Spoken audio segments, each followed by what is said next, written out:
Hare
Krishna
Krishna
সেই পরম আপনকে আমরা চিনতে পারি।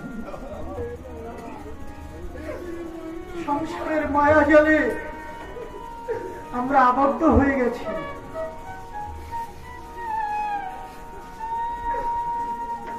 তাই আমরা এই পরম ক্ষেত্রে সেই পরমের চরণে যেন আত্মনিবেদন করে এই দুর্লভ জনমকে আমরা করতে পারি।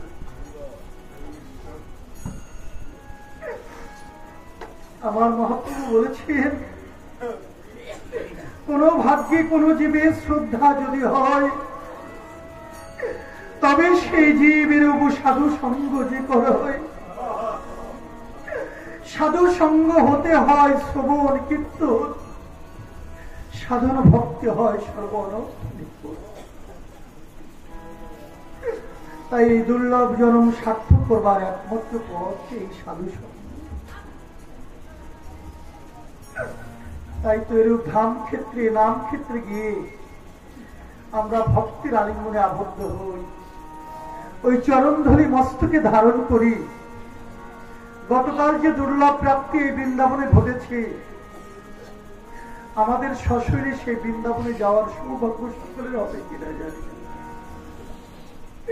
কিন্তু বৃন্দাবনের সেই ধুলি করে আমাদের ভাগ্য হয়েছে। এই যে কত জন্ম জন্মান্তরের স্বীকৃতি, কত জন্ম জন্মান্তরের পুণ্যের ফল। তাই আমাদের একমাত্র পাথেও সেই বৈষ্ণব পদরেণু। তাই পদকর্তাগণ বলছেন, এরূপ ধাম ক্ষেত্রে নাম ক্ষেত্রে গিয়েই সেই অপ্রাকৃত প্রেম বস্তু লাভের একমাত্র পথ ওই বৈষ্ণবের চরণ ধরে যেন আমরা অঙ্গীমান আর মনটাকে তার চরণে নিবেদন করে হা কৃষ্ণ হা গৌর বলে যেন কাঁদতে পারি। ঠিক যেমনি করে কেঁদেছিলেন ব্রজঙ্গনাগর। দীর্ঘ 1 মাস কাল ব্যাপী দেবী কাত্যায়নীর আরাধনা করেছিলেন। দেবী কাত্যায়নী আরাধনা সন্তুষ্ট হয়ে আবির্ভূত হয়েছিলেন এবং বললেন যে তোমরা কি চাও। ব্রজঙ্গনাগর বললেন, হে মাতো, তোমার চরণে আমাদের আর অন্য কিছু চাওয়া নেই, কোন স্বার্থের সুখ চাওয়া নেই, বিষয় সুখ চাওয়া নেই, আত্মসুখ চাওয়া নেই। শুধু নন্দ সুত গোপিন্নে গুরু, নন্দ শুধু কৃষ্ণ যেন আমাদের পতি হয়, এছাড়া আর যে কিছুই চাই। দেবী কাত্তরে সেদিন আশীষ দিয়েছিলেন, ভগবান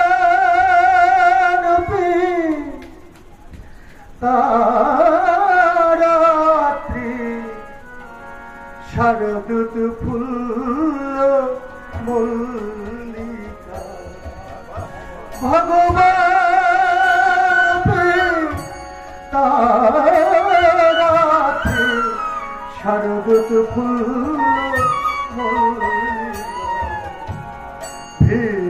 ভিক্ষরন্তু মনঃশক্তে যোগমায়ামুপাশ্রিতাম, ভিক্ষরন্তু মনঃশক্তে যোগমায়ামুপাশ্রিতাম। ভগবান পিতাত্রী শারদূত ফুল্ল মল্লিকা, ভিক্ষরন্ত মনঃশক্তে যোগমায়ামুপাশ্রিতাম। যোগ মায়ার দ্বারা কথিত যে রজনী, তাহাই হল রাস রজনী। সেদিন দেবী এই আশীষ দিয়েছিলেন, হে ব্রজ গোপীগণ, তোমরা এমনি করে দিনের পর দিন, রজনীর পর রজনী তার নামে প্রেমে আপ্লুত চিত্তে তাকে ডাকছে। কৃপাময় অবশ্যই তোমাদের করুণা করবে। তাই বুঝি আজ অবশেষে সেই প্রতীক্ষা পূরণের দিন, আজ এই মুহূর্তে বুঝি আগত সেই শারদকালীন পূর্ণিমা রজনী। প্রকৃতি আজ অপরূপ সাজে সেরেছে। ভ্রমরগণ আজ ফুলের চতুর্দিকে গুনগুন করছে, কিন্তু ফুলের মধু কেউ আহরণ করছে না। আজকে চন্দ্রিমাতার সকল আলোক রাশি যেন অবারিত ধারায় ঢেলে দিয়েছিলেন। প্রকৃতির পক্ষে যেন আজ আলোর ঝলক, এক অপ্রাকৃত লীলাক্ষেত্র তৈরি হয়েছে। যোগমায়া তিনি ঘটনা ঘটন পটীয়সী, তিনি বাতায়ন খুলে দিলেন। সেই বাতায়ন পাশ দিয়ে চন্দ্রিমার আলোক রাশি আমার গোবিন্দের মুখমণ্ডলে পতিত। গোবিন্দ নয়ন মেলে দেখলেন, কি অপরূপ শোভা। সেই পূর্ব প্রতিশ্রুতির কথা আজ গোবিন্দের মনে পড়ে গেল। সেদিন সেই প্রাকৃতিক সৌন্দর্য পদকর্তা এমনি করে এমনি করে বিন্যাস করছে। শারদ চন্দ্র পবন মন্দ্র বিপিনে ভরা কুসুম ধরে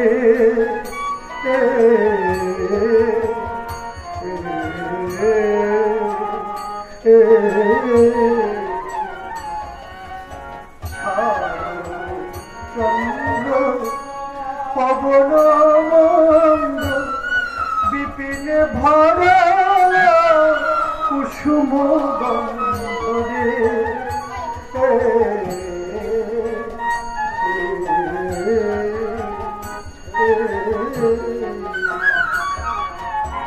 ফুল মল্লিকা মালতী জ্যোতি, ফুল মল্লিকা মালতী জ্যোতি, আজি আজি মত্ত মধু কর ধরণী রে, মত্ত মধু কর ধরণী রে, মত্ত মধু কর ধরণী রে।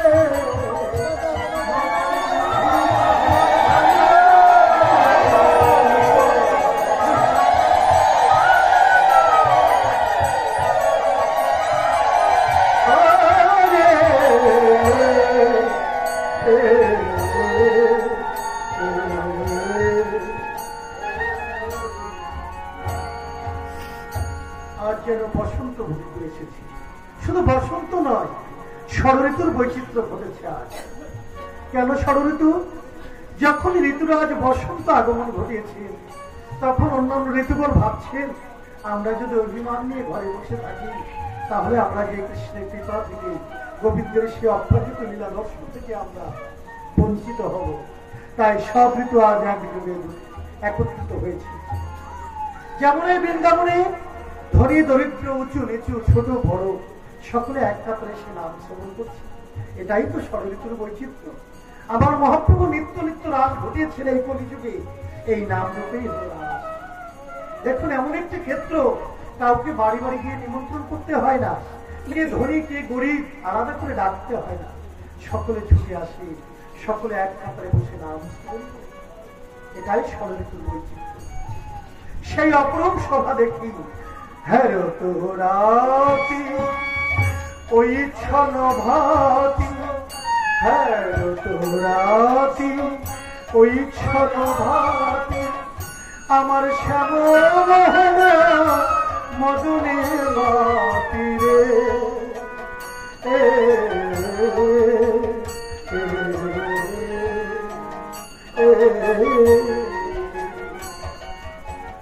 মুরলি প্রদান পঞ্চমতা, মুরলি প্রদান পঞ্চমতা, আজি আজি কুলবতী চিত চরণী রে, কুলবতী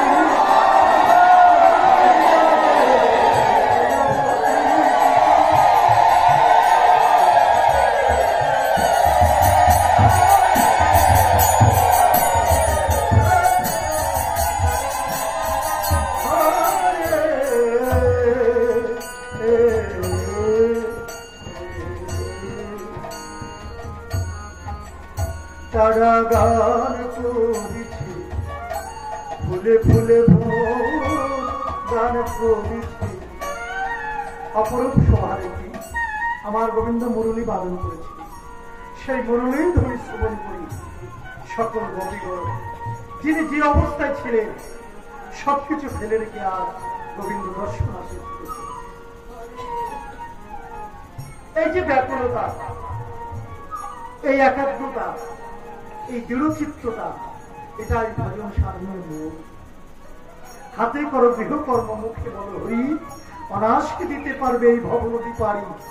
তুমি যে কর্মই করো না কেন, যেখানেই লিপ্ত থাকো না কেন, তোমার ইন্দ্রিয়টি তার চরণের দিকে, তার শ্রবণের দিকে, তার মননের দিকে রাখো। দর্শনেন্দ্রিয় যেন তার সেবা করে। আমি অন্য কর্ম করছি, আমার কান যেন থাকে কৃষ্ণ নামের দিকে, আমার মন যেন থাকে কৃষ্ণ চরণের দিকে। এভাবেই দৃঢ়তার সঙ্গে তাকে স্মরণ করলে তার কৃপা অনিবার্য লাভ করবে। ব্রজঙ্গলাগণ দীর্ঘদিন ধরে অপেক্ষা করছে, তাদের কর্ম কিন্তু থেমে নেই, সকল কর্ম তারা করছে, কিন্তু মন প্রাণ উজাড় হয়ে গোবিন্দের স্মরণ মননে রয়েছে। কখন বুঝি সেই রাত চলে আসে। আজ বৃন্দাবনে সেই বাঁশি বেজে উঠেছে, এখনো সেই বৃন্দাবনে বাঁশি বাজে রে, এখনো সেই বৃন্দাবনে বাঁশি বাজে রে, বাঁশির সুরে এই মনের কোণে, বাঁশির সুরে মনের বনে ময়ূর নাচে রে, এখনো সে বৃন্দাবনে বাঁশি বাজে রে, এখনো সে বৃন্দাবনে বাঁশি বাজে বাজে রে। সত্যি তো এখনো সে বৃন্দাবনে বাস করে। শ্রবণ পিয়াসী ভক্ত যেজন এখনো সেই নিত্য ধ্বনি শুনতে পারেন। যে আমরা বৃন্দাবনে গিয়েছেন, আমাদের শ্রদ্ধা বাবু জামাতা কন্যা পুত্র সহ এই কয়েকদিন পূর্বে তিনি বৃন্দাবন দর্শন করেছেন। এই বৃন্দাবন অপ্রাকৃত ভূমি, তা দর্শন না করলে ভাষা দিয়ে তা ব্যক্ত করা যায়। বৃন্দাবনের তেঁতুল বন, শ্রীমতী রাধারানীর শৃঙ্গার নষ্ট হয়েছিল, পায়ের আলপনা নষ্ট হয়েছিল, তাই প্রধান্বিত হয়ে অভিশাপ দিয়েছিলেন যে এই তেঁতুল বৃক্ষ, এই তেঁতুল যেন কখনো আর না পাকে। সেই তেঁতুল বৃক্ষটি এখনো সেরূপ দণ্ডায়মান, প্রচুর পরিমাণে তেঁতুল হচ্ছে, সব তেঁতুল কাঁচা অবস্থায় ঝরে ঝরে পড়ে যাচ্ছে, কখনো কোনো তেঁতুল পাচ্ছে না। এই বাস্তব চক্ষে দেখে আসতে পারবেন সেই অপ্রাকৃত লীলা, রাধারানীর অভিশাপ, সে তেঁতুল পাচ্ছে না। নিধুবনে বৃক্ষগুলি এখনো সব অধপতনে রয়েছে, কোন একটি বৃক্ষের শাখা আপনি উদ্ধর মুখে দেখবেন না, সব অধপতনে ধ্যানস্থ হয়ে রয়েছে, যেন রাধা গোবিন্দ ধ্যান লীলায় তারা মগ্ন। এই নিধুবনের আরেকটি মাহাত্ম্য, এখানে সন্ধ্যার পরে মানুষ তো দূরের কথা, কোন পশু পাখি পর্যন্ত এখানে অবস্থান করতে পারে না। মানুষ না হয় সেখানে দারোয়ান নিযুক্ত আছে, কর্মচারী নিযুক্ত আছে, মানুষ বের করে দেওয়া হয়। দেখা যায় সন্ধ্যার পরপরই ওই বৃক্ষের যত পশু পাখি তারা উড়ে উড়ে চলে যাচ্ছে, তারা কিসির মিছিল করে ডাকতে কৃষ্ণ কৃষ্ণ বলতে বলতে তারা চলে যাচ্ছে। অথচ এই নিধুবনে প্রতিদিন শৃঙ্গার মন্দিরে সকল ব্যবহার দ্রব্যাদি রাখা হয়। প্রভাতকালে দরজা খুলে দেখা যায় প্রত্যেকটি দ্রব্য সেখানে ব্যবহৃত হয়েছে। সেই লীলাটি যেন রাত্রে এখানে বর্তমান ছিল, সেটি সচক্ষে দেখা যায়। এর থেকে কি চান? এই দুর্লভ জীবনে, এই মানব জীবনে এই দর্শন থেকে বঞ্চিত হয়ে থাকা, সে যে পরম ব্যর্থতা আমি মনে করি। তাই যাদের সামর্থ্য আছে আপনারা দয়া করে বৃন্দাবনে যাবে, আমাদের ধামক্ষেত্র দর্শন করবে, তবেই তো মনে পবিত্রতা আসবে, তবেই শ্রদ্ধাবোধ আসবে, ভক্তি আসবে। আর সেই ভক্তি হবে অচলা, কারণ সচক্ষে দেখে যা বিশ্বাস করা হয় সেই ভক্তি আর কখনো নড়চড় হতে পারে না, সেই বিশ্বাস কখনো ভেঙে যায় না। তাই আজকে ব্রজঙ্গনাগর সেই দৃঢ়তা নিয়ে অপেক্ষা করছেন, তাই তারা শুনতে পেয়েছেন ওই ধ্বনি। কিন্তু ব্রজগোপেরা সেই ধ্বনি শুনতে পাননি, কারণ তারা কৃষ্ণ বিমুখ।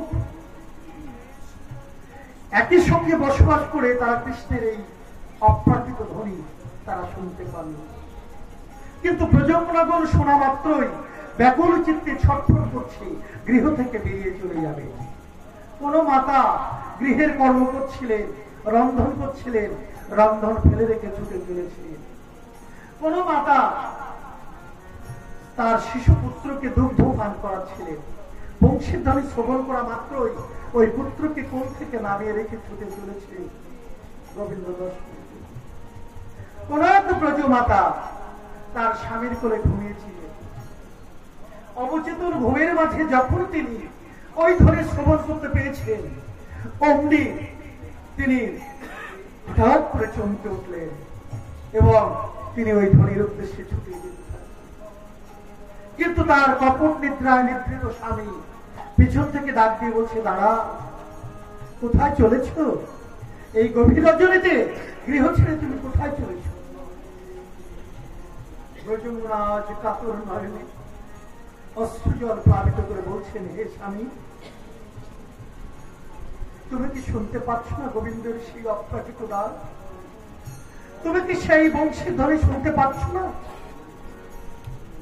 আমি যে আর ঘরে থাকতে পারছি না, আমার প্রাণ মন যে আকুলি বিকুলি করে ফিরছে, তুমি শুনতে পাচ্ছ না সেই ধ্বনি?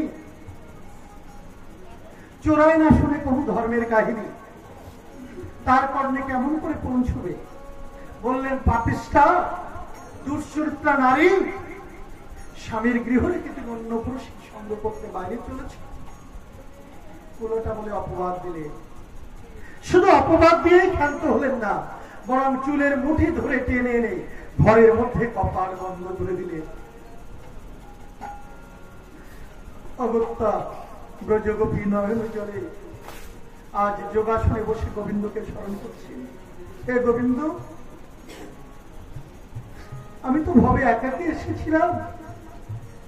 যেদিন আমি ধরণীতে এসেছি সেদিন আমার কেউ সঙ্গে ছিল না। আবার যেদিন যেদিন এই ধরনের থেকে চলে যাব সেদিনও আমার কেউ সঙ্গী হবে না।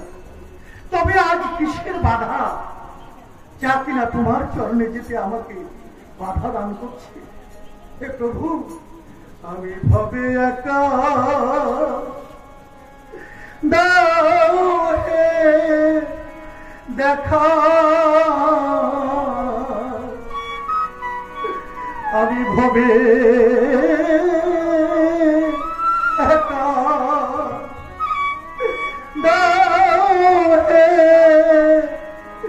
দেখা, প্রাণ সখা রাখো পা,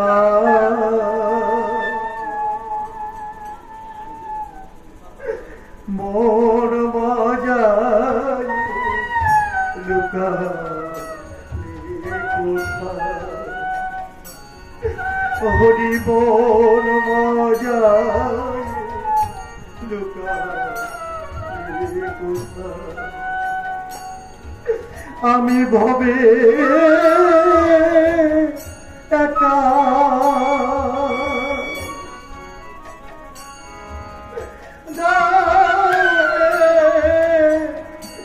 দেখা,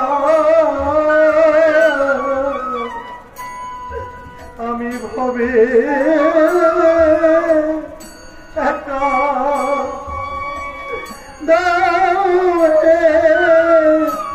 দেখা, প্রাণ সখা রাখো পা,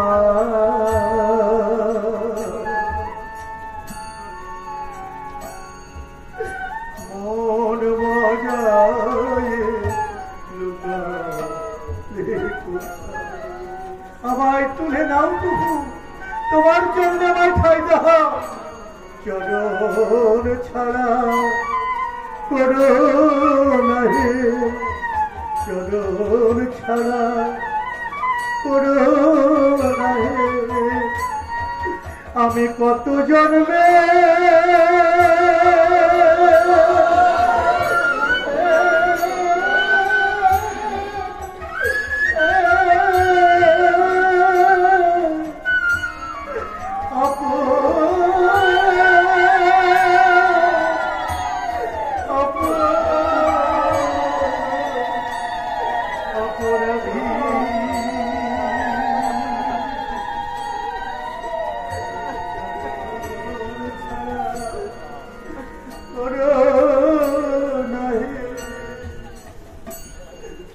আমি বহু জন্মে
আজ সকলের আগেই পৌঁছলেন সেই গোপী যিনি কিনা ঘরের মধ্যে আটকা পড়েছিলেন।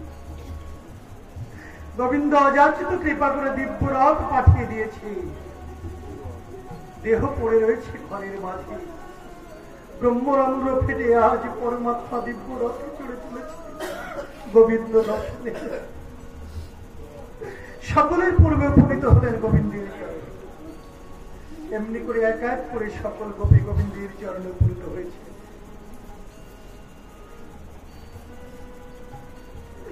কিন্তু আমার গোবিন্দ তিনি পরীক্ষা করছে। কেন পরীক্ষা?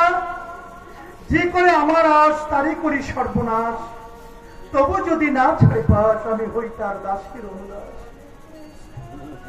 গোবিন্দ তার ভক্তকে বেশি বেশি পরীক্ষা করেন।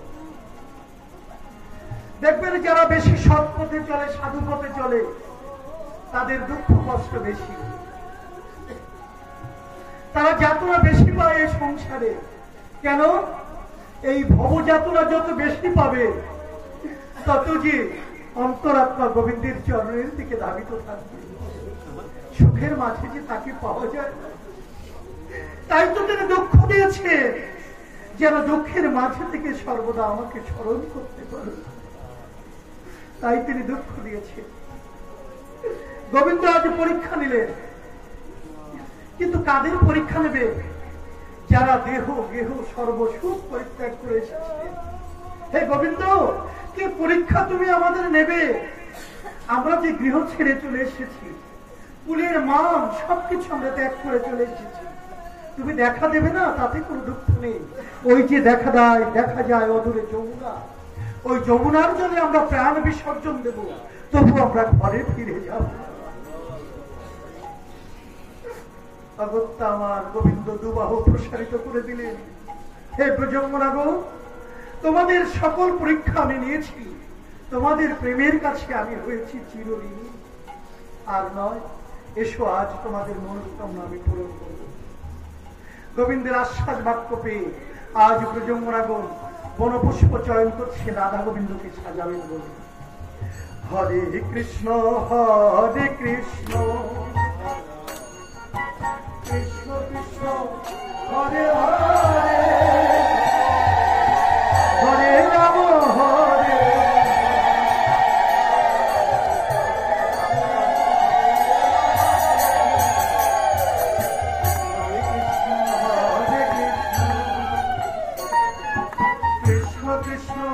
হরে হরে হরে রাম রাম রাম হরে হরে হরে কৃষ্ণ কৃষ্ণ কৃষ্ণ হরে হরে হরে রাম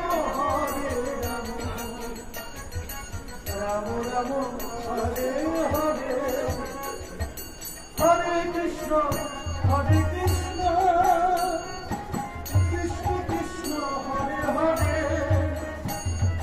হরে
কলিযুগে কিন্তু এই নাম রূপেই রাস। আপনারা সকলে জ্ঞাত আছেন যে ভোলানাথ এই রাস মঞ্চে উপস্থিত হয়েছিলেন, কিন্তু তিনি রাস মঞ্চে থাকবার অধিকার পান। সেদিন ভোলানাথ রাস মঞ্চ থেকে বিতাড়িত হয়ে কঠোর প্রতিজ্ঞা করেছিলেন, হে মাধব, আমি পঞ্চমুখে সদা সর্বক্ষণ তোমার নাম গুণকীর্তন করে চলেছি, তথাপি তোমার অপ্রাকৃত লীলা শ্রবণ দর্শনের সৌভাগ্য যেহেতু আমার হলো না, তবে আমিও ছেড়ে দেব না। আমি এই প্রতিজ্ঞা করছি যে আগত কলিযুগে এই রাস আমি কলির জীবের দ্বারে দ্বারে পৌঁছে দেব। এবার কলিতে তিনি এসেছেন অদ্বৈত প্রভুরূপে। তিনি সূর্যের জলে প্রতিদিন নয়ন জলে তুলসী পত্র ভাসিয়ে দিয়েছেন আর প্রাণ গোবিন্দকে ডেকেছেন, হে গোবিন্দ, তুমি নেমে সুধরণী তলে এই জগৎজীবকে তুমি রক্ষা করো। আজ গৌর হরি এসেছেন, নাম ও প্রেমমালা নিয়ে জগৎজীবকে গলে পরিয়ে দিয়েছেন। এত সহজ পথ কোন যুগে ছিল না, এত সহজ রাস্তা কোন যুগে ছিল না। শুধু হরে কৃষ্ণ কৃষ্ণ কৃষ্ণ হরে হরে, হরে রাম রাম রাম হরে হরে। সকল পরিত্রাণ রয়েছে এই নামের মাঝে। তাই এই নাম যতবার ধ্বনিত হচ্ছে, হরে কৃষ্ণ রাম, এই তিনটি শব্দের ব্যত্যয় ঘটিয়ে 16 নম্বর সূত্র হয়েছে। হরে শব্দের অর্থ আপনার প্রাণ মন হরণকারী সত্তা যাহা, অর্থাৎ প্রকৃতি সত্তা রাধারানী, তাকে তিনি হরে বলে সম্বোধন করেছেন। কৃষ্ণ শব্দের অর্থ সর্বাকর্ষিত সত্তা যাহা, জগতের সবকিছুকে যিনি কর্ষণ করছেন তিনি হলেন কৃষ্ণ। আর রাম শব্দে সর্বমনোরমকারী, জগতের সর্বসুখদাতা যিনি, তিনি হলেন রাম। এই হরে কৃষ্ণ রাম তিন শব্দের ব্যত্যয় ঘটিয়ে হরে কৃষ্ণ কৃষ্ণ কৃষ্ণ হরে হরে, হরে রাম রাম রাম। তো যতবার এই নাম ধ্বনিত হচ্ছে, ততবার আমার হৃদ বৃন্দাবন যুগল রূপে আমার রাধা গোবিন্দ দণ্ডায়মান হচ্ছে। এটাই রাস। রাস শব্দের অর্থ হচ্ছে মিলন। রসের ঘনীভূত মূর্তি যাহা, তাহাই হল রাস। সেই মিলন কোথায়? জীবাত্মা এবং পরমাত্মার মাঝে মহামিলন। আমি জীবাত্মায় পর্যবসিত হয়ে রয়েছি, আমি সংসার মাঝে ডুবে রয়েছি। আমার চেতনা জাগ্রত হোক, এই জীবাত্মা জাগ্রত হয়ে পারমার্থিক পথে গমন করুক। যখন পারমার্থিক মিলন হবে, তখন প্রকৃত সেই রাধা গোবিন্দের যুগল দর্শন, তার আগে নয়। হরি বল। তাই আজকে রাস ক্ষেত্রে আসুন আমরা গোবিন্দের কাছে একটি অপ্রাকৃত প্রার্থনা করি। আমার এই মামুনি লিপি, এই বাড়ির মেয়ে, আপনারা জানেন দীর্ঘদিন ধরে ব্যাধিতে ভুগছে। কণ্ঠে একটা অপারেশন হয়েছে, তারপরেও সে প্রায় অসুস্থ থাকে। গত কয়েকদিন যাবৎ কিছু খেতে পর্যন্ত পাচ্ছে না। আসুন না আজকে আমরা সকল ভক্তগণ এই অপ্রাকৃত ফলে রাধা গোবিন্দের যুগল চরণে আমরা প্রার্থনা করি, হে গোবিন্দ, তুমি তো ভক্তির ভগবান, তোমার ভক্তকে তুমি যুগে যুগে কৃপা দান করে এসেছো। তাই আজ তোমার এই ভক্তকে তোমার সেবা কল্পে নিয়োজিত করবার জন্য আজ তুমি এই আশীষ দান করো, যেন সকল রোগ থেকে মুক্ত হয়ে তোমার সেবায় নিযুক্ত হয়ে। সকলে একবার দুলহ তুলে গোবিন্দের কাছে প্রার্থনা করুন। জয় জয় নিতাই গৌর হরি বল।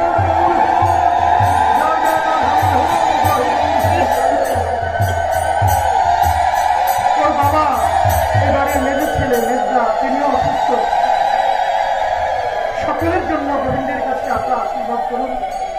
সকল ভক্তগণ যারা এখানে এসেছেন, এই সংসার জীবনে আমরা প্রত্যেকেই প্রায় রোগগ্রস্ত। আমি সকলের জন্য গোবিন্দের কাছে প্রার্থনা রাখতে চাই, হে গোবিন্দ, যৌবনে তোমার চরণে মন দিতে পারিনি, কিন্তু এখন আজ এই ক্ষেত্র থেকে তুমি এই মনটাকে তোমার চরণের দাস করে দাও, এই দেহটাকে তোমার চরণে নিত্য সেবায় নিযুক্ত করে দাও। তুমি সব দেহকে ভালো করে দাও, যেন তারা সুস্থ দেহে তোমার সেবা পূজা করতে পারে। এই প্রার্থনা গোবিন্দের চরণে। জয় জয় নিতাই গৌর হরি বল, গৌর হরি বল, জয় গৌর হরি বল।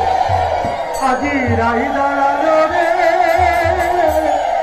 শ্যাম বামে, রাই দাঁড়ালো রে শ্যাম বামে, চতুর্দিকে সখী গনে নৃত্য করে রে, নৃত্য করে রে, রাই দাঁড়ালো রে শ্যাম বামে।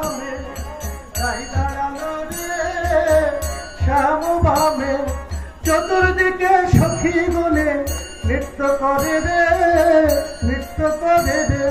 হরে কৃষ্ণ কৃষ্ণ কৃষ্ণ হরে হরে, হরে রাম রাম রাম হরে হরে।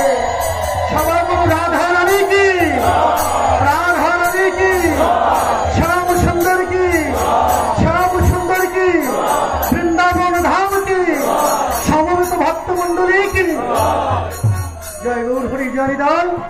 রাধারবীন্দ্র রত্নাকৃত এই লীলা যেন আমাদের হৃদয়ে সর্বদা বর্তমান থাকে। আবার একটি বছরের প্রাককালে যেন আমরা এমনি করে সকলে মিলিত হতে পারি, সেই মিলনের প্রাককালে আমরা আইব। হরে কৃষ্ণ হরে কৃষ্ণ কৃষ্ণ হরে হরে, হরে রাম